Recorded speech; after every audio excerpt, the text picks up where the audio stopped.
નમસ્તે વિદ્યાર્થી મિત્રો, ધોરણ 9 સામાજિક વિજ્ઞાનની અંદર આપણે પાઠ 11 ભારતનું ન્યાયતંત્રની આપણે ચર્ચા કરી રહ્યા હતા, જેની અંદર મોટા ભાગે આપણે વાત એ કરી હતી કે જે પણ કંઈ આપણી સુપ્રીમ અદાલત છે, સુપ્રીમ કોર્ટ છે, વડી અદાલત છે, એ બંનેનું કાર્યક્ષેત્ર, એની રચના આ કઈ રીતે થાય છે એની આપણે ચર્ચા કરેલી હતી।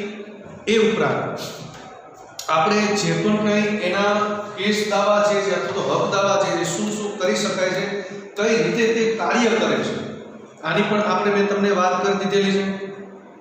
ત્યાર પછી આપણે હવે આગળ એક જિલ્લા અદાલતની પણ આપણે ચર્ચા કરતા હતા। જિલ્લા અદાલતની અંદર પણ મેં તમને વાત કરી કે જિલ્લા અદાલત જે છે એ પણ કાર્ય કઈ રીતે કરે છે।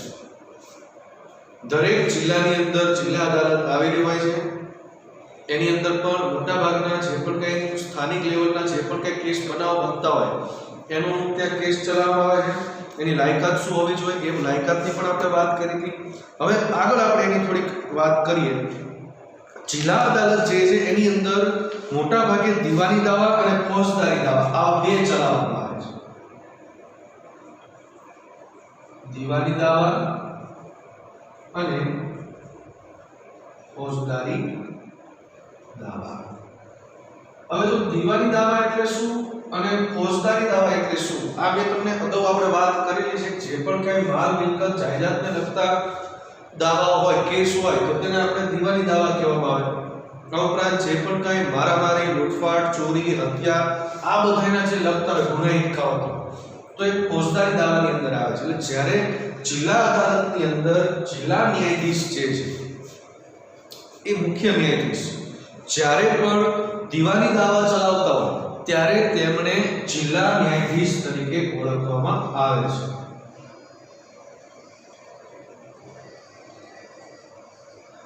જો કે ખાસ યાદ રાખજો, જ્યારે તેઓ દીવાની દાવા ચલાવે છે ત્યારે તેમને જિલ્લા ન્યાયાધીશ તરીકે ઓળખવામાં આવે છે। અને જ્યારે ફોજદારી દાવા જે ચલાવે ત્યારે તેને સેશન્સ ન્યાયાધીશ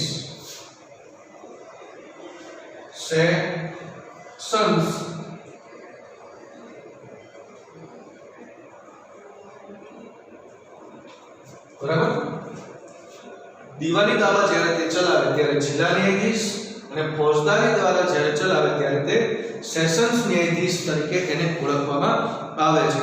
એટલે જિલ્લા અદાલતોના તેના તાબા હેઠળની જેટલી પણ અદાલતો છે જે તેના તાબા હેઠળની અદાલતોએ ચુકાદાઓ આપેલા હોય એ ચુકાદાઓની સુનાવણી તે કરે છે। આ ઉપરાંત જિલ્લા અદાલત જે છે એ પ્રત્યક્ષ રીતે પોતે 1 લાખથી રૂપિયાના સુધીના દાવાઓ જે છે એ સરકારે કરેલા કે સરકાર સામેના કેસો જે છે એ પણ તે ચલાવે છે। 1 લાખ રૂપિયા સુધીના દાવાની અંદર સરકાર અથવા તો સરકાર કરેલા જે પણ કઈ દાવાઓ જે છે એ પણ જિલ્લા અદાલતની અંદર જ ચલાવવામાં આવે છે। આ ઉપરાંત લગ્ન, છૂટાછેડા, ભરણ પોષણ, જમીન સંપાદન કે પછી વળતરને લગતા કેસો, આવા અલગ અલગ જે પણ કઈ કેસ છે એના તમામ કેસોના દાવાઓ જે છે અથવા તો કેસો જે છે એ જિલ્લા અદાલતની અંદર ચલાવવામાં આવે છે। એટલું જ નહીં પણ ફોજદારી અદાલતો જે છે જો આની અંદર પાછા બે અલગ ભાગ પડી જાય છે। બે અલગ ભાગ શું પડે? ફોજદારી અદાલત જે છે એમાં કોનો સમાવેશ કરવામાં આવે છે એની આપણે વાત કરીએ તો મોટા ભાગે ફોજદારી કોર્ટની અંદર સેશન્સ કોર્ટ,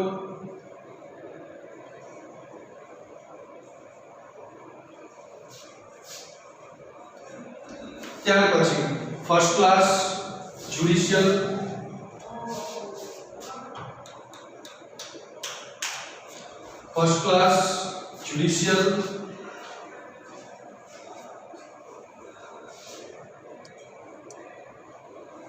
મેજિસ્ટ્રેટ,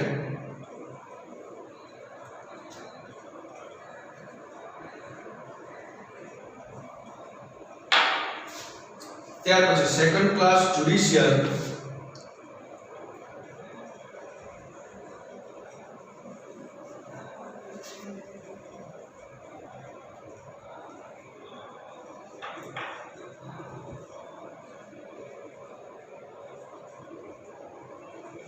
મેજિસ્ટ્રેટ,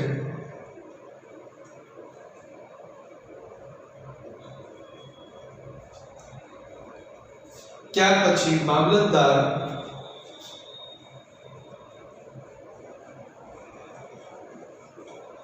અને છેલ્લે એક્ઝિક્યુટિવ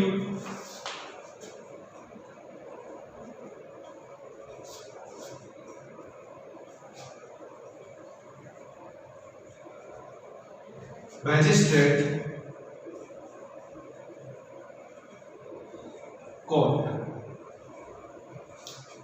આટલા નામથી એને ઓળખવામાં આવે છે બરાબર તો આટલા નામ જે છે એ હોય છે ફોજદારી દાવાની અંદર જે સેશન ન્યાયાધીશ જે ચલાવે છે તેમાં session court first class judicial magistrate second class judicial magistrate Mamlatdar અને એક્ઝિક્યુટિવ મેજિસ્ટ્રેટ કોર્ટ અલગ અલગ કોર્ટ તરીકે પણ એને ઓળખવામાં આવે છે હવે આ કોર્ટ જે છે એની અંદર 10 વર્ષ સુધીની આ કોર્ટ ફોજદારી દાવાઓ જે છે એ ફોજદારી દાવાની અંદર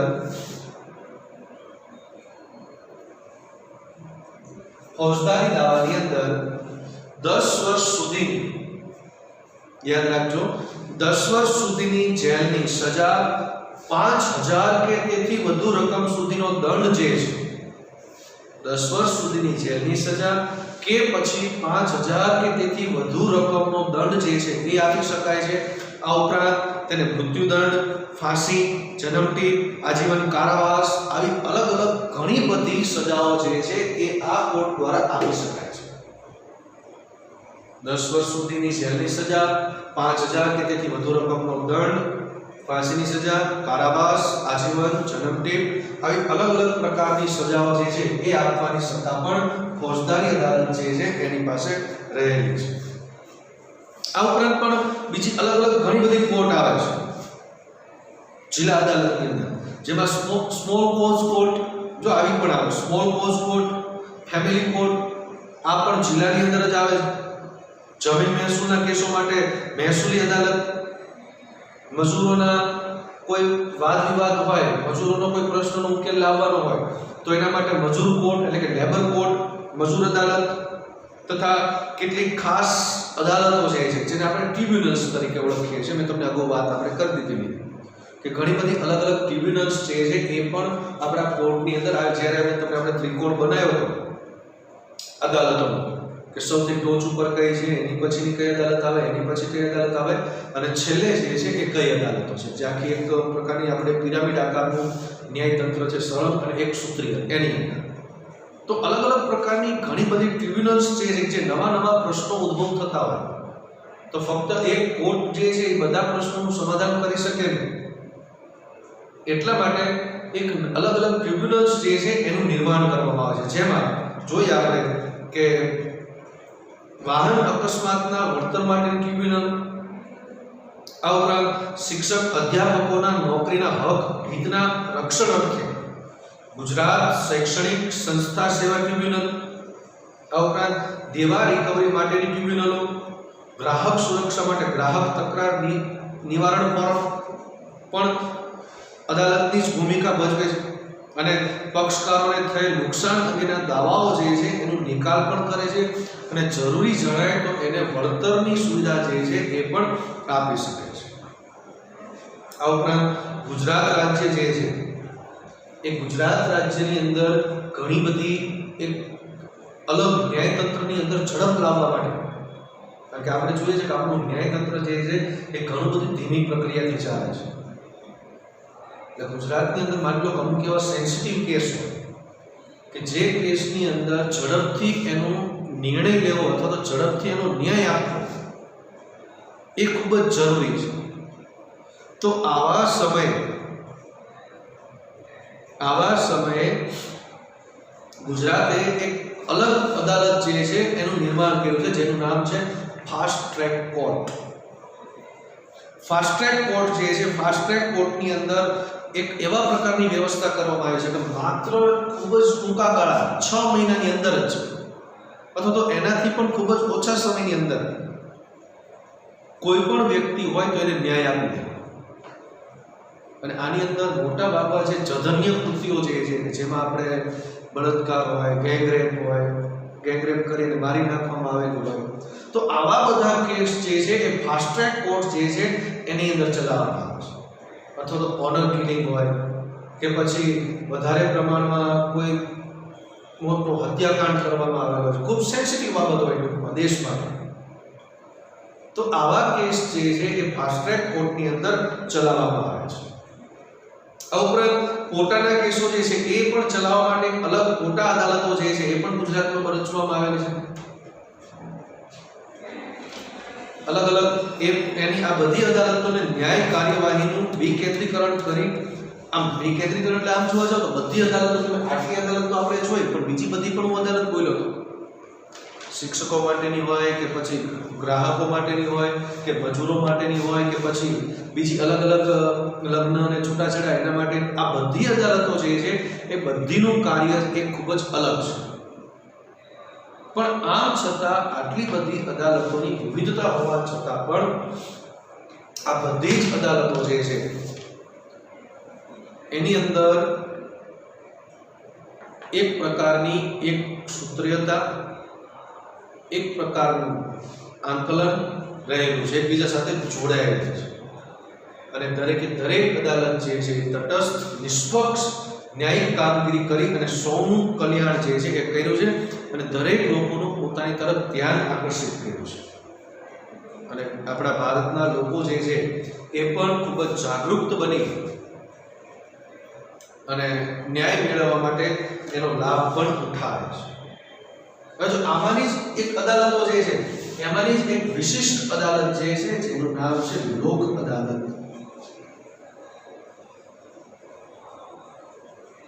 હવે લોક અદાલત છે કાર્ય શું કરે છે? એક તો પહેલાથી આપણા ભારતની અંદર ન્યાય વિષય જે પણ કઈ સુવિધાઓ જે છે એ ખૂબ જ કેવી હતી? ધીમી હતી. ન્યાય મળતો નતો લોકો, ન્યાય મળે તો આખી પ્રક્રિયા જે છે એ ખૂબ જ લાંબી હતી. લાંબી એટલે કેવી? વર્ષો સુધી કેસ ચાલ્યા જાય, એનું નિવારણ જ ન આવે. તો આવા સમયે સરકાર દ્વારા ગરીબ શોષિત વર્ગ જે છે એ આ ન્યાય વ્યવસ્થાનો ભોગ ન બને એટલા માટે સરકાર દ્વારા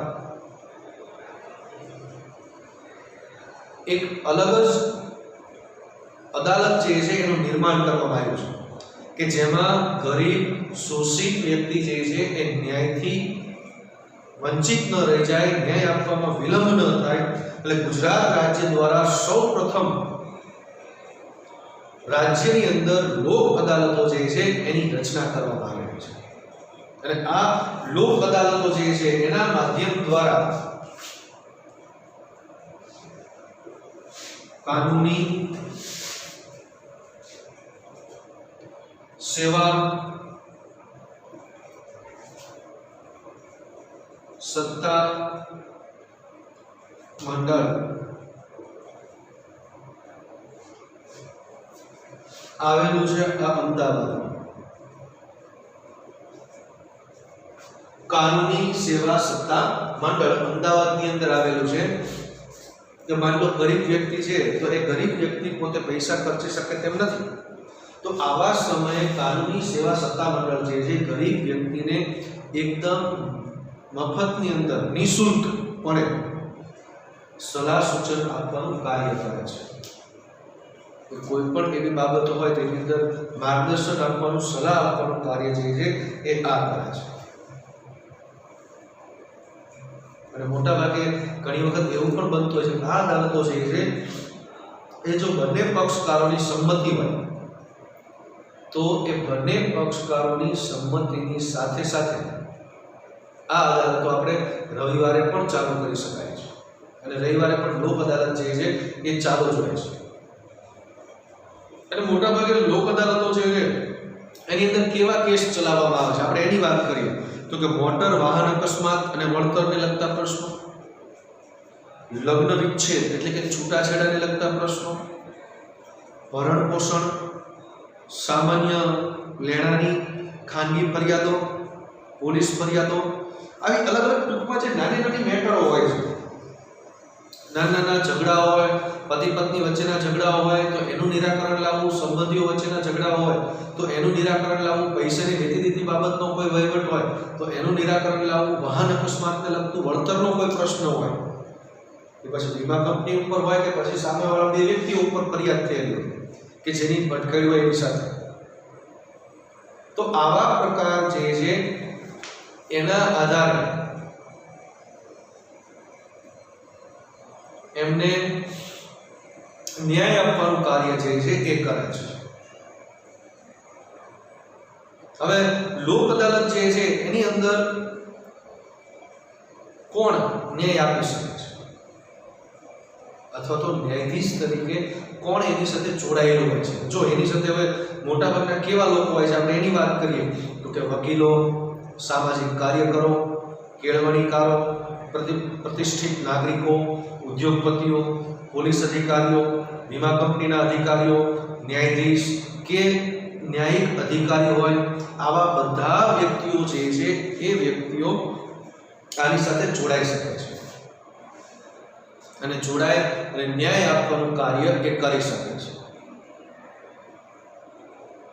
પણ ઘણી વખત એવું પણ બને કે જો આ લોકો જે છે, કયા આપણે તમને નામ આપ્યા, વકીલ, પછી સામાજિક કાર્યકર,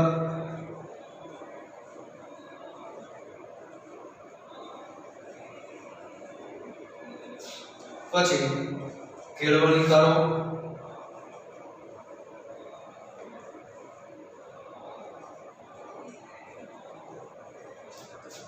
ત્યાર પછી પ્રતિષ્ઠિત નાગરિકો,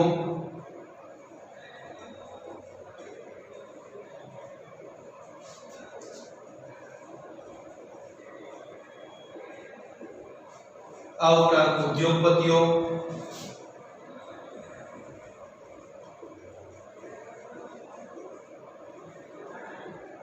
પોલીસ અધિકારીઓ,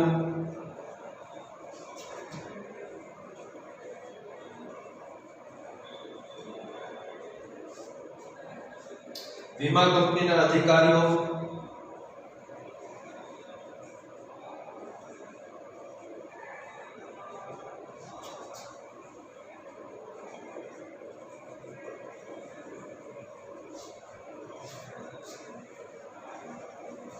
ન્યાયાધીશ,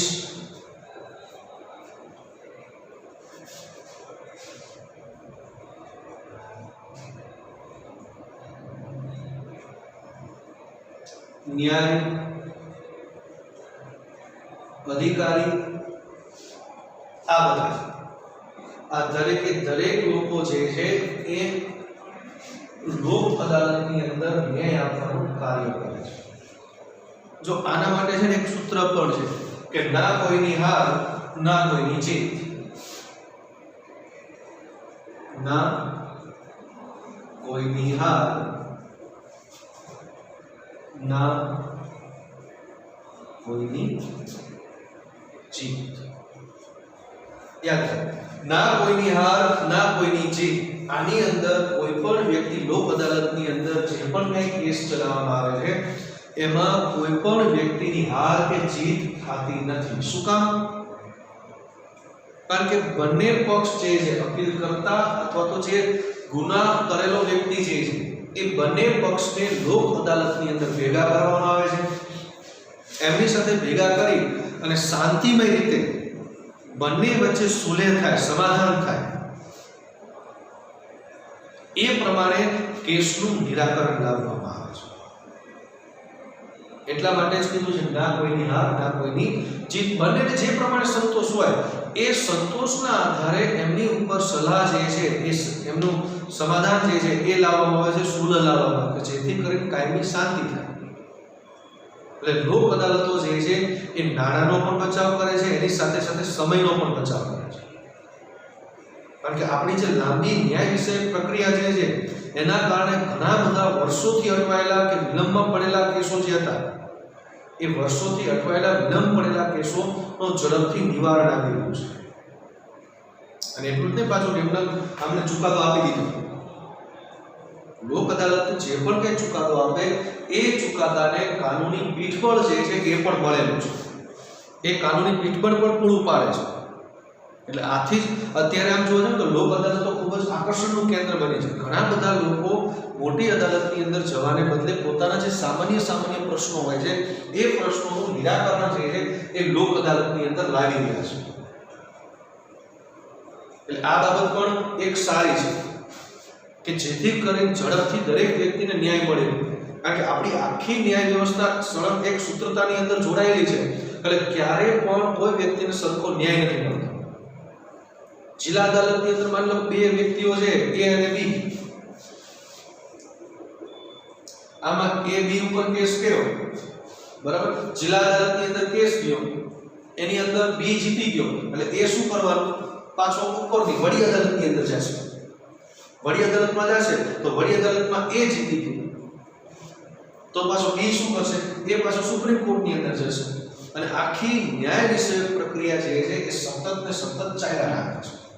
પણ જ્યારે આની અંદર લોક અદાલતની અંદર એકદમ સામાન્ય રીતે સમાધાન થાય, લોકોને એકબીજા ઉપર વિશ્વાસ મૂકે, બંનેની વચ્ચે શાંતિ સંધિ થાય, એના આધારે સમાધાન કરવામાં આવે છે અને શાંતિ જાળવી રાખવામાં આવે છે.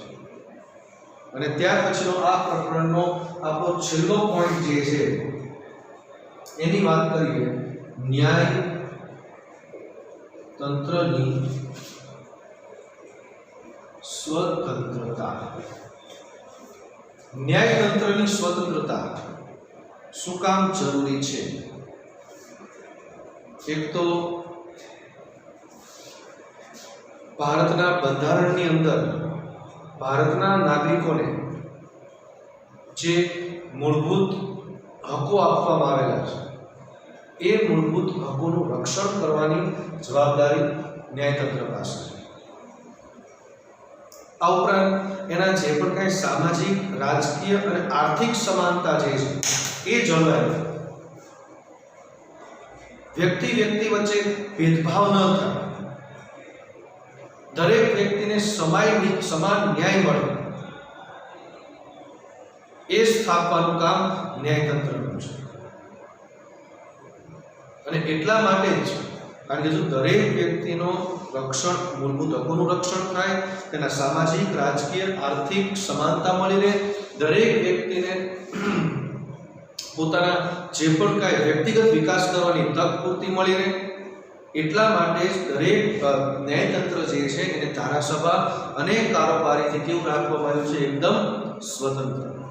એ અગાઉ આપણે સરકારના અંગોની વાત કરી, એની અંદર જ મેં તમને જણાવ્યું કે એટલા માટે જ ન્યાયતંત્ર જે છે એને સ્વતંત્ર રાખવામાં આવ્યું છે કે જેથી કરીને કોઈ પણ ધારાસભાની અંદર કોઈ પણ નેતા હોય, કારોબારીનો કોઈ પણ નેતા હોય કે કોઈ પણ મંત્રી હોય તો એ ન્યાયાધીશને દબાવી ન શકે,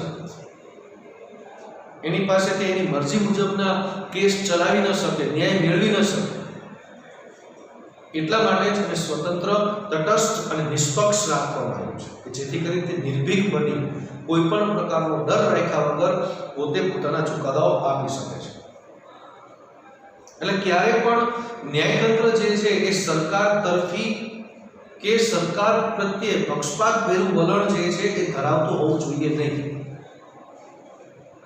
સરકાર જેમ કે એવું પ્રકારનું ન્યાયતંત્ર ન્યાય નથી આપવાનું, અને આવું ન કરે એટલા માટે કે ન્યાયાધીશ જે છે એ સરકારથી ડરી ન રહે, એટલા માટે જ ન્યાયાધીશોની નિમણૂક સંબંધે લાયકાતના ધોરણો, નિમણૂકની પ્રક્રિયા, પગાર ભથ્થા, બઢતી કે બદલી, નિવૃત્તિ વય, આ બધું જ જે છે એ એકદમ સુવ્યવસ્થિત રીતે આપણા ભારતના બંધારણની અંદર એક અલગથી જ જોગવાઈઓ કરવામાં આવે છે.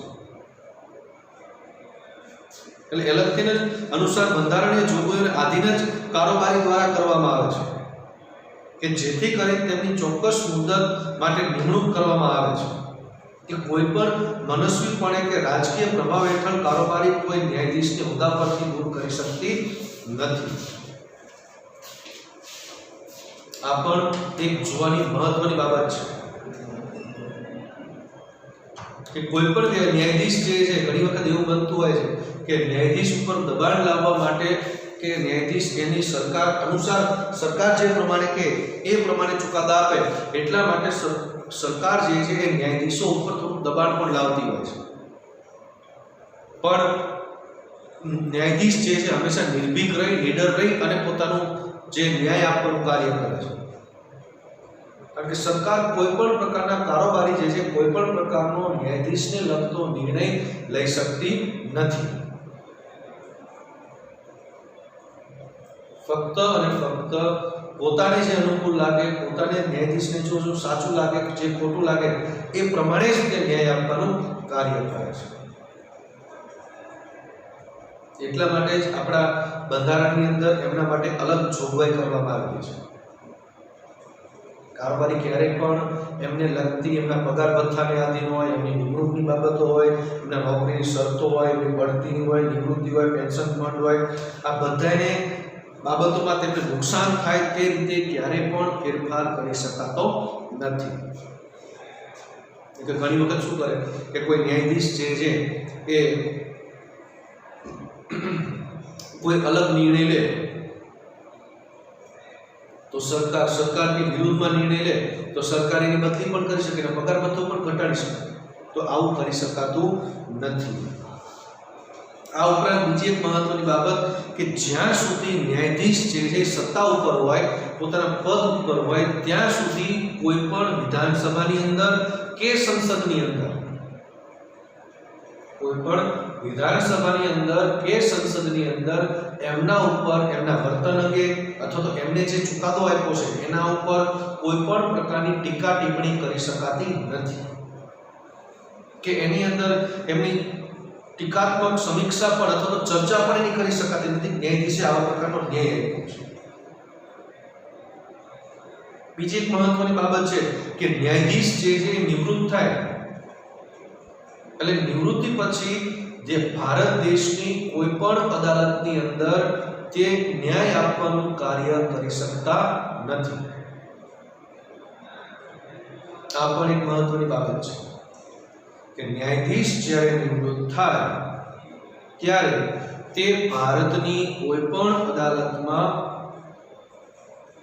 ન્યાય આપવાનું કાર્ય કરી શકતા નથી. આ તમામ જોગવાઈ પાછળનો મૂળભૂત ઉદ્દેશ્ય ન્યાયાધીશો નિડરતાથી, પ્રમાણિકપણે, સ્વાભિમાન સાથે, નિર્ભીકપણે, સ્વતંત્ર અને તટસ્થ રહી પોતાની ફરજો અદા કરી શકે અને લોકોને સાચો, પારદર્શી અને ઝડપી ન્યાય આપી શકે. આ જોવાનો એમનો મુખ્ય હેતુ છે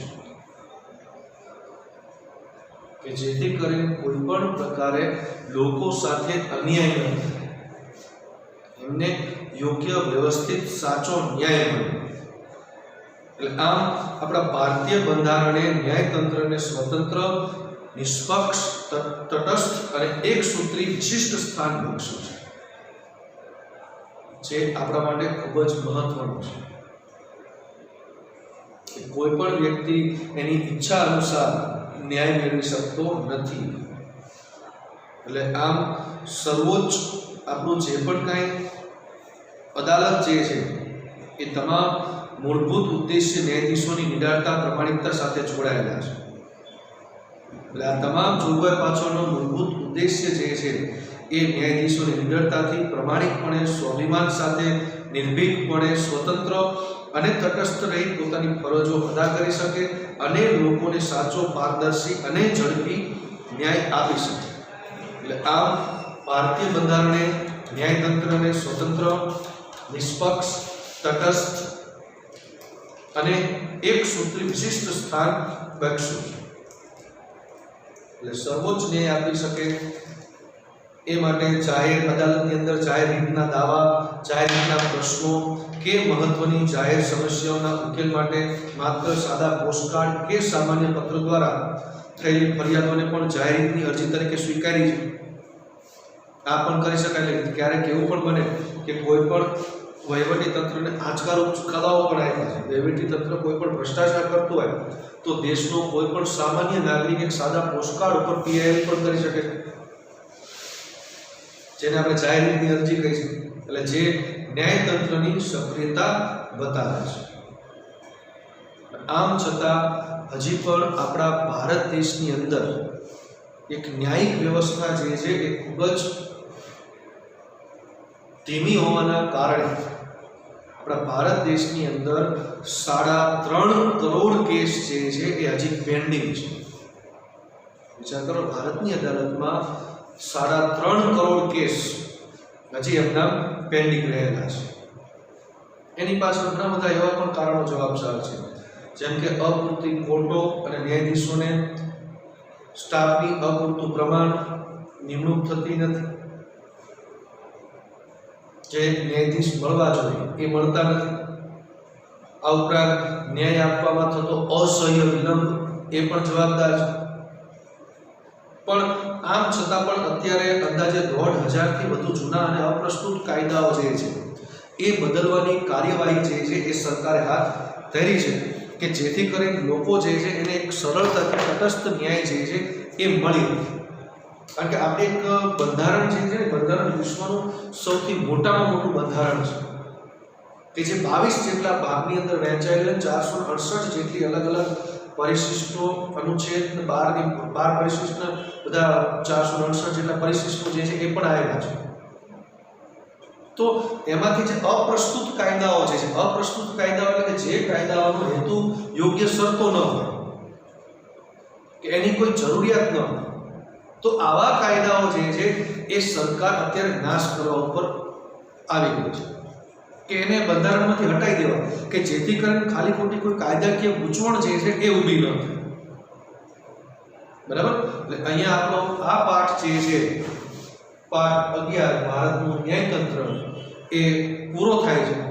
અને હવે પછી જ્યારે આપણે મળીશું ત્યારે આપણે નવો એક પાઠ શરૂ કરીશું. અસ્તુ.